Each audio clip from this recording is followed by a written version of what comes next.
India కాడేవనే కాదు, ఇప్పటికి ఏదో ఒకటి పని చేసుకుంటా ఉండింట, లేదా నేను ఒక షాపు జిరాక్ షాపు పెట్టుకుంటా, అది కాదు. లైఫ్ మనకంటే ఒకటి ఇచ్చే ఉంటాడు దేవుడు. పెట్టుకోండి. తల్లిదండ్రులు ముఖ్యంగా చెప్తున్నా, మీ పాప ఇంట్లోనే ఉంది, బయటికి తీసుకుపోలేక మీరే బిజీ అయిపోతే ఆ పాపని ఎవరు పట్టించుకుంటారు? మెయిన్ ఆలోచించండి. మీ పాప కోసం మీరే కేటాయించకపోతే టీచర్స్ ఎంతసేపు చెప్తారు? వాళ్ళకు 100 మంది పిల్లలు, 100 మందిని చూసుకోలేదు కదా. సో నేనేం చెప్తున్నా అంటే, మెయిన్ తల్లిదండ్రులు ఆ బిడ్డల్ని, ఆ దివ్యాంగులుగా ఉన్న పిల్లలందరినీ ఇంట్లో దేవుళ్ళగా చూసుకోవాలి. ఎందుకంటే దేవుడు లోపం ఇచ్చాడు ఆల్రెడీ. సో మనం ఇప్పుడు వాళ్ళకేమి ఇవ్వాలా? మళ్ళీ జన్మ ఇవ్వాలి. సో అలాంటి తల్లిదండ్రులకి ముఖ్యంగా తండ్రి సరిగ్గా అతను బయట తిరిగేసి బిజీగా ఇంటికి వచ్చేస్తాడు, కానీ తల్లికి ఎలా ఉంటుందంటే మొత్తం తనే చూసుకోవాలి. కొన్ని చెప్పుకుంటారు అమ్మాయిలు, ఆడపిల్లలు తండ్రికి చెప్పుకోలేదు, తల్లికి చెప్పుకుంటారు. సో నేనేం చెప్తున్నా అంటే, మన మీటింగ్ లో కూడా ఒక ఆమె వచ్చింది, మా అదే చైర్మన్ వాళ్ళకి చెప్పాలని. ఆ పాప అసలు బాడీనే పడిపోతుంది. ఒక లేడీ ఎత్తుకొని వచ్చింది.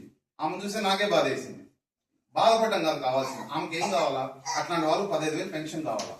ఆ 15,000 వస్తే ఆమె ఏదైనా వాళ్ళ భార్యాభర్తలు ఏదైనా పని చేసుకుంటే ఆ 15,000 ఆ పాపకి యూజ్ అవుతాయి కదా. చూడండి, ఇక్కడ మనలోనే ఉంది మెయిన్. మనము డిజబుల్డ్ అనే పదం తీసేస్తే ఫిజికల్లీ ఛాలెంజ్డ్. దేవుడు మనం వికలాంగుడుగా పుట్టించాడు అంటే ఏదో టాలెంట్ ఇచ్చే పంపిస్తాడు. ఇదైతే నేను నమ్ముతున్నాను. గుర్తుపెట్టుకోండి. ఎవరు ముందే చెప్తున్నాను, మీరు ఎవరు భయపడాల్సిన అవసరమే లేదు. ఇక్కడ ఉన్న తల్లిదండ్రులకు చెప్తున్నాం, ముఖ్యంగా మీరు మీ సెల్ఫ్ గా ఉండండి. మీకు ఏదైనా ఇబ్బంది వచ్చింది షేర్ చేసుకోండి. మా బాబుకి పెయిన్ వచ్చింది, మా బాబుకి హెల్త్ బాగాలేదు, 10 తిరుగుతాం. ఇప్పుడు వెళ్ళి నాకు ఎలా తెలుసు? 1-4 సార్లు కడపకు పోవాల్సి వస్తుంది. పిలుస్తున్నారు, నేను పోతే తెలుసుకుంటా.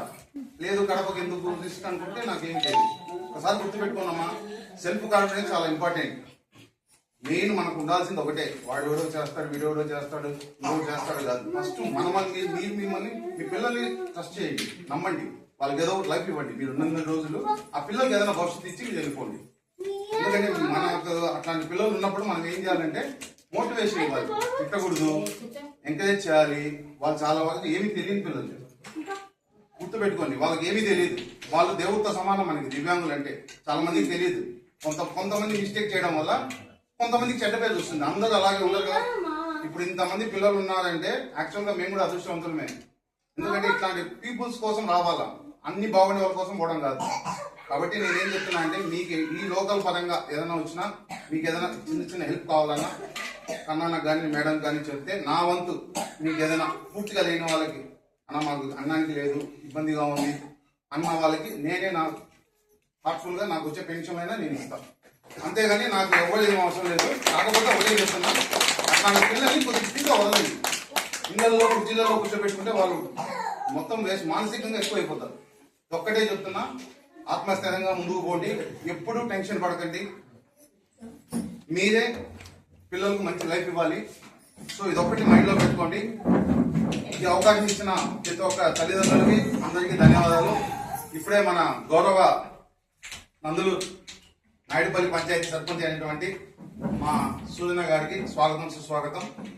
తదుపరి విషయం సార్లు మాట్లాడతారు. థ్యాంక్ యూ మా.